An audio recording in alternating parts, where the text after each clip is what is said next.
Oi, gente, tudo bom? Então, hoje a gente vai para o nosso último assunto do semestre, a unidade 6, a segunda parte de ligações químicas. Então, para começar, vamos fazer algumas perguntas de partida que a gente vai responder ao longo da aula. A primeira pergunta: como o carbono consegue fazer 4 ligações? A gente viu nas tendências que o carbono ele é tetravalente, ou seja, ele tem a tendência de fazer 4 compartilhamentos. Mas como?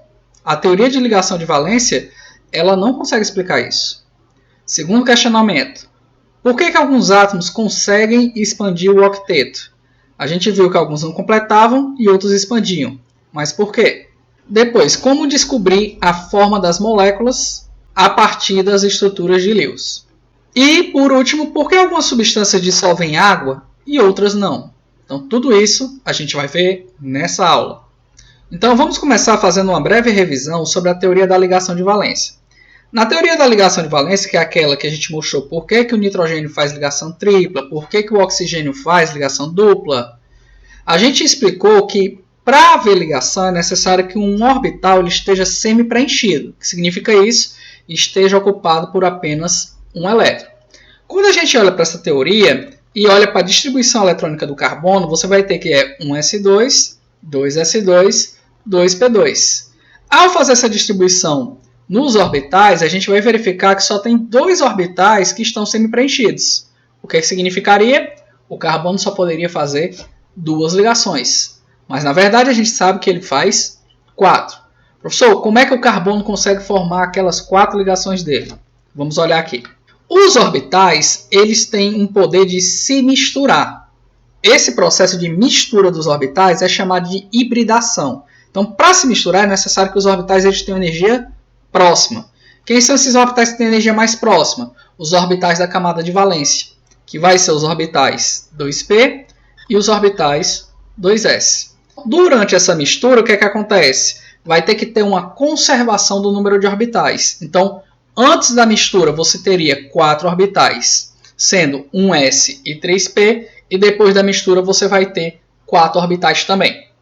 Além da conservação do número de orbitais, tem que ter a conservação do número de elétrons. Então, se você olhar aqui, a gente tinha 2 elétrons no orbital s e 2 elétrons na subcamada p. Então, quando eles se misturam, você vai ter que continuar tendo os 4 elétrons. Uma vez misturados, esses novos orbitais, chamados de orbitais híbridos, eles têm a mesma energia. Então, significa o quê? Eles têm que ser preenchidos seguindo a regra de Rand. Como é que funcionaria isso? Primeiro um elétron em cada, depois que todo mundo tiver um elétron, aí que entra o segundo. Como a gente tem 4 elétrons, vai ficar um elétron em cada orbital.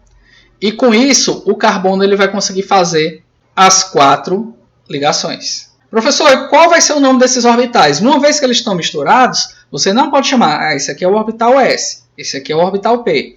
A gente vai chamar de outro nome.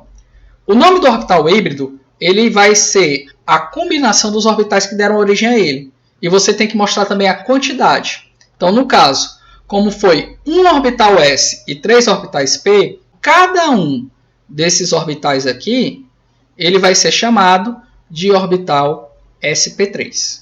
Uma vez combinados, não tem diferença entre os orbitais. É por isso que todas as ligações do carbono com hidrogênio, nessa molécula aqui que é o metano, eles vão ter o mesmo valor de comprimento.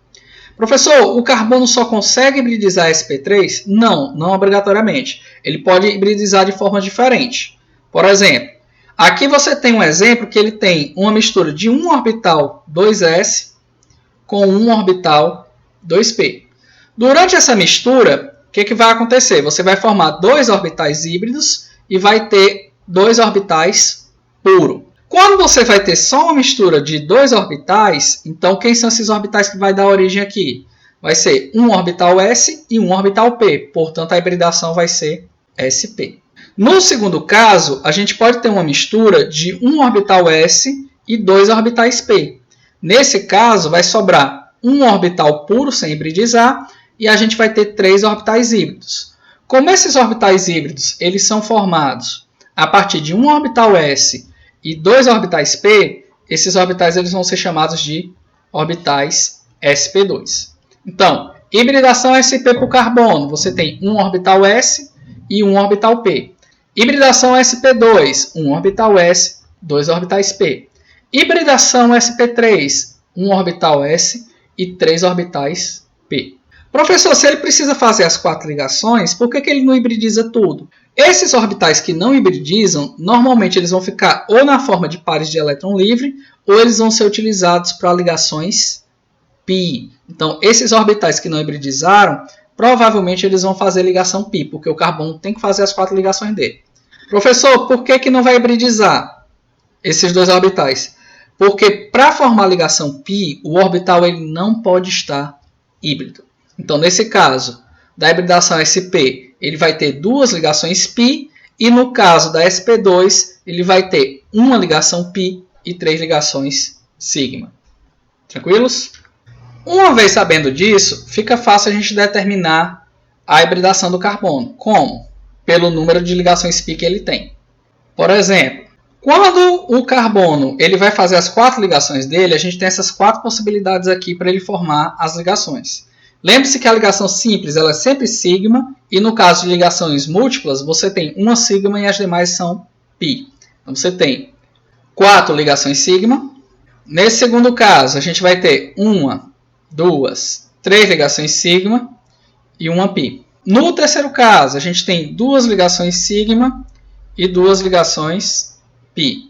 No último caso, a gente tem 2 ligações sigma e 2 π. Então, professor, como é que eu vou determinar a hibridação? Então, se ele consegue usar as 4 sigmas, ele vai ter uma hibridação sp3, que é a hibridação máxima que ele consegue. Para cada π que ele tiver, ele vai diminuir 1 no p. Então, por exemplo, aqui ele tem 1 π. Então, ele vai diminuir 1 do p, vai ficar sp2. No terceiro caso, ele tem 2 π.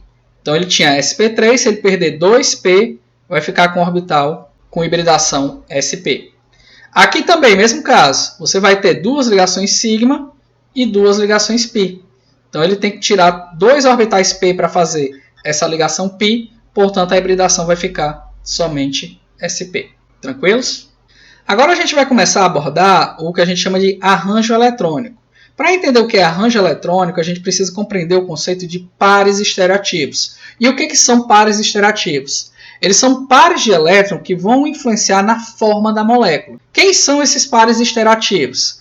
Eles são as ligações sigmas e os pares de elétron não ligantes que pertencem ao átomo central. As ligações π elas não vão influenciar na geometria. Por quê? Porque o orbital ele não vai hibridizar. Então, o número de pares estereoativos que a gente pode determinar nesse átomo central, ele é igual ao número de orbitais híbridos. Então, se você sabe o número de pares estereoativos, você consegue determinar a hibridação de um átomo que não seja carbono, por exemplo. Se a gente pegar aqui o mesmo exemplo aqui do carbono, do metano, que a gente já fez antes, e usar esse modelo aqui para determinar a hibridação, veja o que acontece. Primeiro eu vou mostrar os orbitais que o carbono tem, que é o 2s e o 2p. Então, o que é que vai acontecer? Número de ligações sigma, pares sem ligar.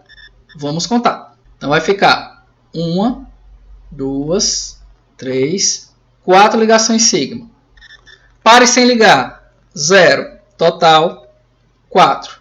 Então, ele vai ter 4 orbitais híbridos. 1, 2, 3, 4. Quais foram os orbitais que ele usou?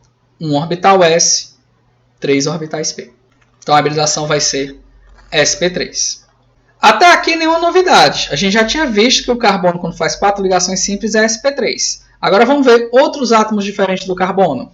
Por exemplo, o nitrogênio. Essas ligações aqui, elas são ligações em perspectiva, certo? Significa para dar uma noção de tridimensionalidade da molécula. Essa primeira aqui é chamada de cunha fechada. Por quê? Porque ela significa que ela está projetando a ligação para perto de quem está observando.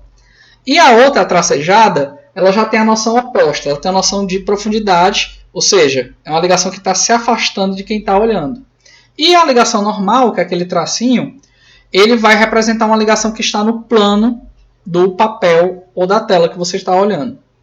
O que é que acontece? Professor, mas tem diferença? Não. É só uma questão de representação. Tanto a cunha fechada, quanto o traço normal, quanto o tracejado, eles valem 2 elétrons. Então, como é que eu determino essa hibridação? Mesmo modelo.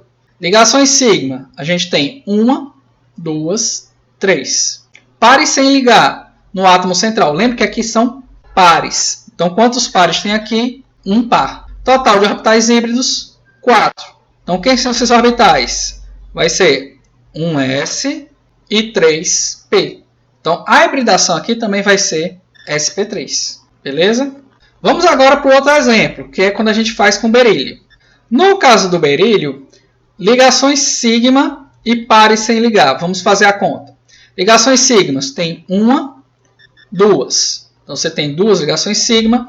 Pares de elétrons sem ligar. Não tem nenhum par de elétrons em cima do berílio. Então, isso aqui vai dar 0.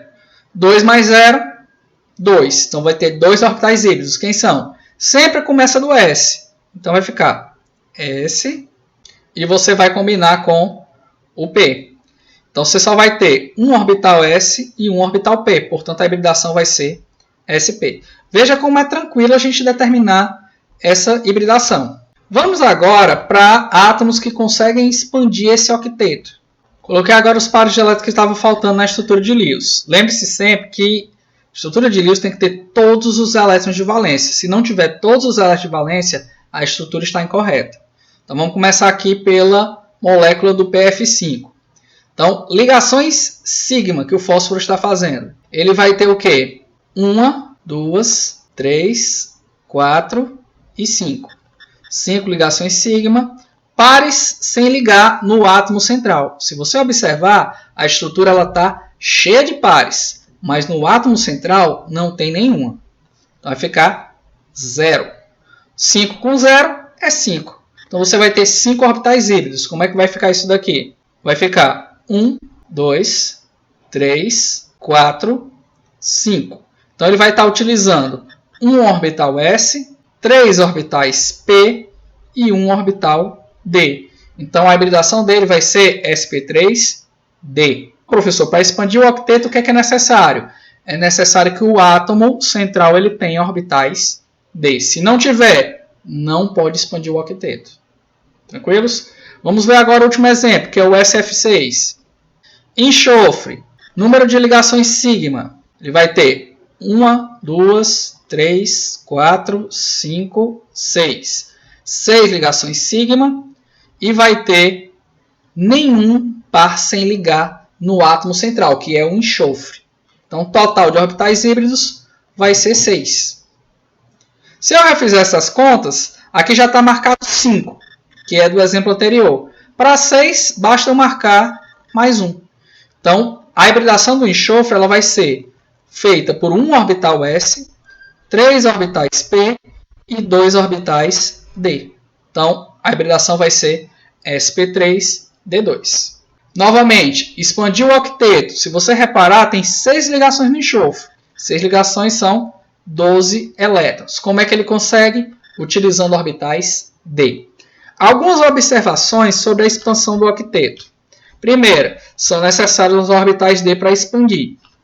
Os orbitais D eles só surgem a partir da terceira camada da distribuição eletrônica. Elementos que podem expandir só os elementos do terceiro período para baixo da tabela periódica, porque é a partir deles que surgem os orbitais D. Elementos do segundo e do primeiro período eles não têm esse tipo de orbital. Beleza?